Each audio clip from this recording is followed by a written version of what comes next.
Hey, what's going on? Aaron Murray once again here with the Players Lounge, and we have one hell of a show coming right now. We got former offensive lineman, one of the best to ever do it in the red and black, Matt Stinchcomb, my boy, the man that I handed the ball off to way too much. Should have thrown some more passes, but when you got Todd Gurley in the background, you got to give him the ball, got to give him some love. Todd Gurley joined us, and then we had to get a little country music going. This is Georgia, this is the South. Travis Denning, country music star, jumping in as we get ready for the national championship.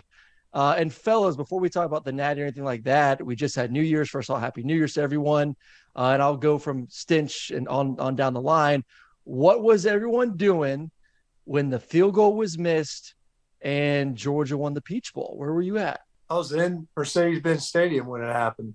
So I had endured the first 4 quarters of torture. So they made us wait to the very last second, right, before we could actually take a deep breath in that one. So I was watching as the Peach was dropping just outside of the bins and just in time for the kid to yank that ball left. Todd, I know you were probably what, Cali? Happy New Year, Aaron. I was actually in North Carolina. I was back home with the family, and I was watching the game, but I was also watching the countdown. And I think it was about a 1 second differential. So it was a great way to start the new year off for sure. Travis, what are you doing? I was about 6 Jack and Cokes deep on my couch, to be honest with you. That was one of those 5, 6 Jack and Coke kind of games, and I was sitting there. I had a gig the night before in South Dakota, and so I couldn't even get to Atlanta in time. And I think if I had told my fiance we were spending New Year's in Atlanta, Georgia, she might have left me too. But she's going to have to get used to that. If we keep going to the college football playoff and to the Natty, we're going to have to revolve some New Year plans. But, yeah, I was on the couch, and she was freaking out. She couldn't look at the TV. And so she kind of, like, buried her head away from everything. And I don't know, man. I just had a feeling. I really sat there, and I was like, I just don't think he's going to make it. And so on my 7th Jack and Coke, I was jumping up and down in my living room. That's where I was. See, we have some weird traditions in the Murray household. So we eat and I would love to get y'all's thoughts on what you guys do for any special New Year stuff, but we eat 12 grapes at midnight. So you have to eat 12 grapes within a minute. And then you have to eat lentil soup for some reason. I don't know where the lentil soup is. I know the grapes have to do with prosperity and making money. Whatever. So like my dad is trying to count grapes, make lentil soup, get us to eat it as everything's going down. It was a lot of commotion, screaming, babies waking up. We have a 5-week-old, we have a 2.5-year-old. My wife is all pissed off. Just a lot going on, but a lot of fun. Obviously, as Stinch said, they tortured us for 3.5 quarters, and finally they got their crap together there in the 4th and found a way to win that football game. I was at the Rose Bowl back in 17, and that was amazing. My wife, I keep bringing her up, but she doesn't understand football, doesn't really like football, but she actually cried at the end of the game. I think she probably had 6 or 7 Jackson Cokes, like my boy Travis there, and she was just very emotional. I think it was when Chubb ran it in for the winning touchdown. What's the better game, Todd? I know you know a bunch of those boys on that 17 team, Rose Bowl or the Peach Bowl this past weekend? Well, I was actually at the Rose Bowl as well, so got to go with the game that I was there. So it was good. Was that an overtime game or no? It was the overtime game down in Oklahoma, came back. Yeah. Tony had a great game. All the backs did that day. So, yeah, it was special. Todd just likes it because that's when, like, some really, really good running backs are playing. Yeah, all the backs. Oh, yeah. I don't know what else is going on. As long as I just see the running backs, I'm like, did we score any touchdowns? I'm like, all right, that's all that matters. Yeah, it wasn't like Roquan was out there just wreaking havoc too. I mean, it was that game had it all. That I will say, the fact that it happened in the Rose Bowl, right? Overtime, and another come from behind scenario, right? Because Georgia they were down late when Chubb ran it in out of the wildcat or whatever we call it, the direct snap to the tailback, and then we had we blocked a field goal, right? Lorenzo Carter blocks a field goal, and then Sony runs it in to win it. That's tough to beat. But I will say that this one, considering, what was on the line in both of them. But the way that we played, and then the 2-minute drill, I mean, how much time did Stetson have? A minute and a half or something like that? Minute 50, maybe minute 48. Yeah. Okay. So yeah, just shy of 2 minutes. And the way that things had gone down, the way CJ Stroud was playing, and you're just going, it doesn't even feel like Georgia's going to pull this one out. We finally, played down and jerked around too long. And it was a flair for the dramatic, right? We might have overplayed our stroke just a little bit too much. And you thought, man, this team's good enough to take us up on it. We've toyed with them too long for them to put that drive together and stop Ohio State just enough to force a 50-yard field goal, which was too much for them to handle. There was a lot of things that had to go the Dogs' way for it to work out. With all the shenanigans and kickers this year, I would have been more surprised if he actually made the kick. You just can't trust him. I'm sorry, Drew Butler. I've said it a million times when I've done some shows with Drew. You can't trust kickers at all. We play this game with macho men like Gurley and Stinch, and then we rely on a kicker to win at the end of the game. It's still amusing to me. That's how the majority of our games come down to. Someone who also isn't a big cat, Stetson Bennet. Plays big, not big, but plays in a big way. I want to bring this to Travis real quick. It's kind of felt like last year people doubted him. People didn't want him to be a starting quarterback. He won a natty. He gained the respect of Dog Nation. Now all of a sudden everyone loves him. But I kind of still feel like that there's a lot of people. I was getting the feeling on Saturday night, just looking at social media and talking to some people as well, that people were kind of waiting for Stetson to screw up, to say, I told you so, I told you so, I told you so, that he ain't that good. Like, I just feel like my man's always fighting an uphill battle. As a fan of the Dogs and of watching some of the greats like these two guys on the call with us today, do you get that feeling at all with the fan base and that relationship with Stetson?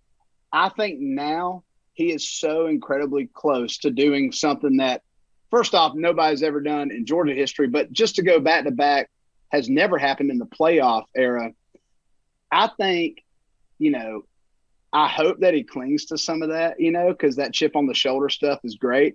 But at the same time, I hope he knows that, in my opinion, he has earned every amount of respect and just pedestal he should have from the fan base. But I know what's driving him now is just going I want this more than anybody. I want to be the guy that said, I led this team on offense, from that position to go back to back. And I think that drive, you could argue, might be even more positive, because it's not even chip on the shoulder. At this point, it's let's go win this and make history. So obviously you got idiots on Twitter like old boy at Tennessee just saying stuff, but it's dude, who cares? If nobody can respect that dude has earned it, it's who cares? Y'all wear orange, it's hunter colors, it's just whatever. So I think at least my family and my close friends, I think the mailman is king. I really do. I think he's just crushing it, and he's earned it all. I think he goes by the milkman now. So the milkman. He's getting paid a lot of money to be called the milkman at the moment, and with how much money he's making, he would be fine. Todd, my man, I know you got in trouble for some NIL crap back in the day. I just want to know, how much money would you be making right now in this NIL era, being Todd freaking Gurley? And not have to worry about getting suspended. What the hell? Probably not enough. Not enough. Not as much as being the LA Rams running back. It doesn't equal out to the NFL pay, no matter how good it is. Hey, you still would have taken it though.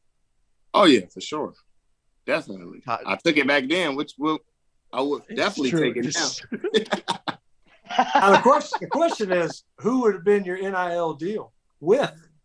What's the company you would have been repping?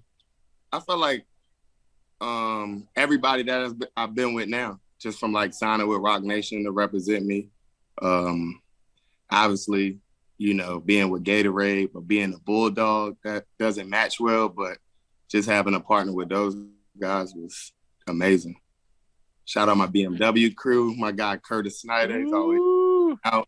We got the Meme Machine coming out to LA this week, so I just feel like, it would have been good. But life is good, so I'm sure those guys is doing good. Shout out to Stetson Bennet. I've definitely seen his commercial, the Milkman. Hey, I've seen a bunch of like skill players, even quarterbacks across the country driving Bentleys. I guarantee you, Todd would be like rolling around Athens, Georgia, 19 years old in a Bentley, looking fresh. So I was just trying to get my truck deal. For sure. Yeah, for sure. All right, Stitch, I want to go to our resident UJ offensive lineman for this one. So I put a tweet out during the Michigan game this past weekend versus TCU. I said, this is a team that just won back-to-back awards for the best offensive line in the country. They won it last year, got their ass whooped by Georgia. They won it this year. They got their ass whooped by TCU. So I was kind of like, maybe we should get some different voters. A couple of the voters, I'm sure you know what I'm talking about, was not too happy with my tweet. I got some hate text messages after that one. But you know what? Just how I felt. Where is this offensive line rank for you? I know they were second in the voting for that award. Should they be one? Should they have been one based on what you've seen? They could have been one. Yeah, I don't take it away from Michigan because they lost that game the other day. I wasn't real pleased with some of the play calling. And it's interesting, whenever they call timeout, y'all notice the offensive line never walks over to where the head coach is. We just kind of stay out there on the field and wait for somebody else to come out and tell us what to do. So they can do a great job, but they're not the ones calling, what was that, like a double reverse pass or whatever they're trying to pull off in the red zone. I don't know what we're doing right there. It didn't seem like it was a great idea. So, a back-to-back award winners, it is for there to be a lot of good offensive line units out there. To win it back-to-back, you better be pretty special. And I think they were a very good unit. It wouldn't have hurt my feelings to see it go to somebody else. Spread the love around, especially if it's warranted, because I think it had to have been pretty tight. Other than the Missouri game, and really up until that Missouri game, it was kind of hard to assess Georgia's offensive line play because a lot of the play was to the perimeter. A lot of pass to run, a lot of pass as run type plays. But then after Missouri, I felt like that offensive line really asserted itself. And against teams that play defense pretty good. They played some pretty good units, some pretty salty units. Maybe not great offenses, but, there's nothing an offensive line can do about that, about the opposing team's offensive unit. They had some pretty good defensive fronts. So I think Georgia easily could have warranted that award, but I don't detract too much from that Michigan performance, having dropped the game to TCU.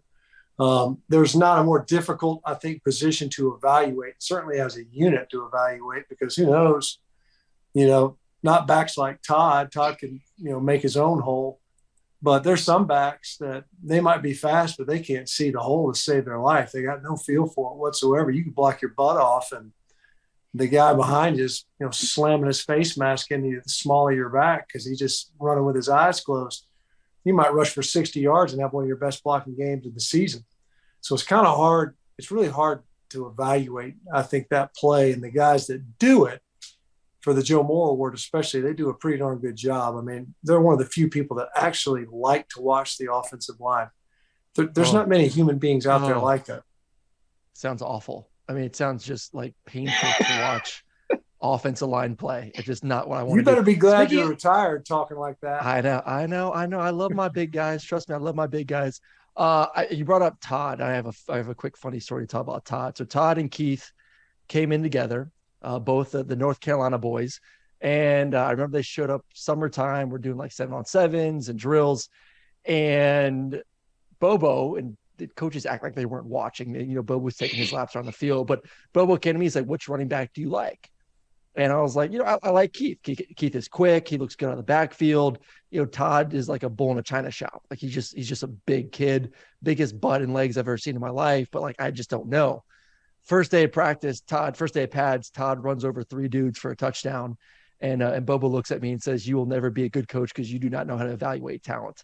And then Todd then goes on to have a kickoff return on the first play of the game on the first game. And Bobo got in the headsets with me and said the same thing. Like, "You're an idiot. You don't know how to judge talent." So those are always my favorite Todd Gurley and Bobo stories. And then obviously, Keith is still a stud too. Both of you were thunder and lightning for the Bulldogs. Keith, I want to stick with the running backs real quick, just because these guys are so unique. and they are very, very different what they do. Obviously, Kendall's more physical. Dejon gets in there. And then Kenny, I love Kenny, very similar to James Cook last year. When you look at how, we were in the I formation a lot, R, L, 144, 44, all that good stuff. But these guys are in the backfield. They split them out. How much has, I don't know how much you've watched Georgia football this year, but how much has just offense in general evolved for running backs having to do a little bit more? Well, you have to adapt. You have to adapt. I remember when I first started playing, and I was like, "What? I play running back. I'm not about to be catching the ball."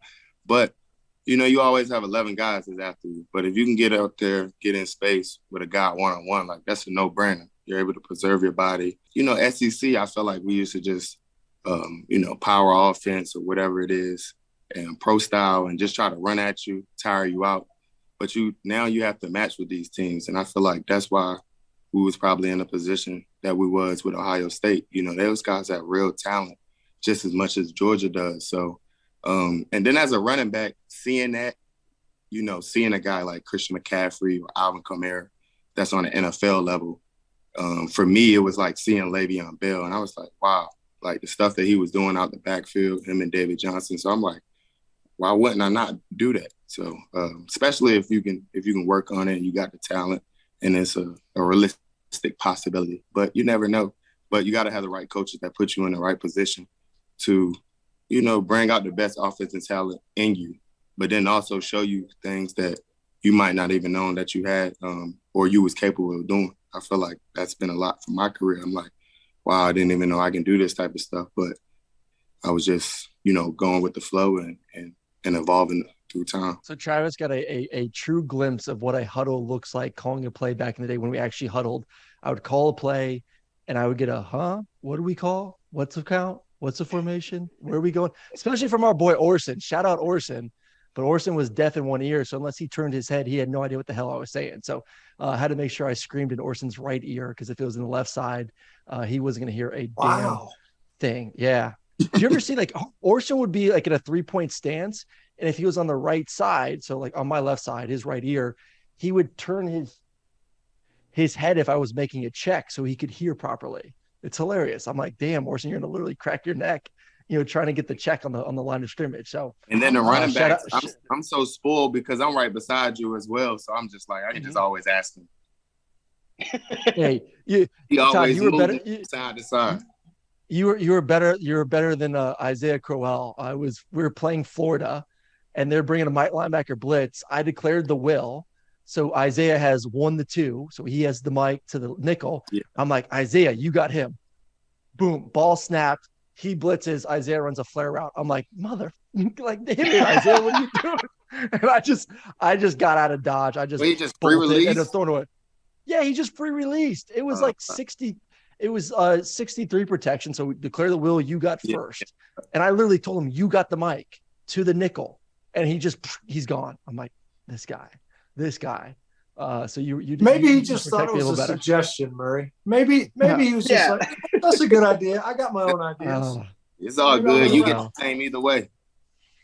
Yeah, he did get paid. I just wish he was there. All right, before I let you guys go, I got to get some plans. I think I'm the only one on this call right now not making the trip out to California. Todd lives in California. Travis is in the middle of a tour right now, for goodness sakes, and he's going to take some time out to head. I'll start with Travis first, because you are a little bit busier than the rest of us, kind of going around. Where are you going to be leading up to the game, and then kind of what are your plans heading out west? Well, so like I said, I'll be in Fort Myers the day before. I think I get into LA at 2 or 3 in the afternoon. One of my favorite places to eat is called Catch. It's like a sushi joint and stuff. Todd's been there. You can just see right there. It's I ain't gonna lie to you. It's a little uppity. It's a little foo-foo, but damn, the food's good. If you can do it, why not, right?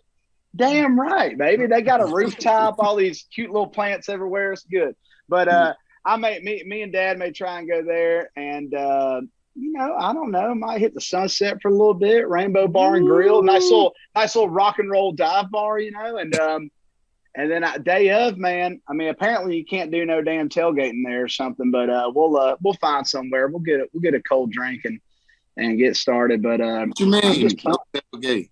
They Yeah, what the hell's up with that, Todd? SoFi said you apparently cannot tailgate in the parking lot for the game. That's what I read online. They probably got their own tailgate going Yeah, on. like you have to pay like $20-$30 to go in somewhere and then pay another $10 for a Bud Light or something. Yeah. Oh yeah. I mean, I'll do it. I ain't happy about it, but I'll do it. You know, if I got. We have the NFL MVP here. I mean, Todd, you are LA Ram over here. Can you not make something happen? You know, I'm not even gonna be on time enough to be there for a tailgate. I was going to ask, where's your tailgate going to be, Todd? We'll just show up at yours. Travis over here eating sushi and stacking Bud Lights on sushi rolls. That's a bold choice. No, I don't have plans. I'm actually going with a buddy of mine, another Todd, alumni Georgia as well. Todd Graves, Raising Cane. So he invited me to the game. That's why I'm gonna go to the game with. I'm gonna pull up in the BMW meme machine car to the game. So I have to be there early, actually. Hey, Todd, have you done the whole work at Raising Cane's thing like I see a bunch of guys doing? No. Shout out to those guys. So that's been good. I like it, though. Well, that's because you'd have to put your hair like in a bun so it doesn't get on the chicken tenders. Sure. Be hair all in the fries, cane sauce.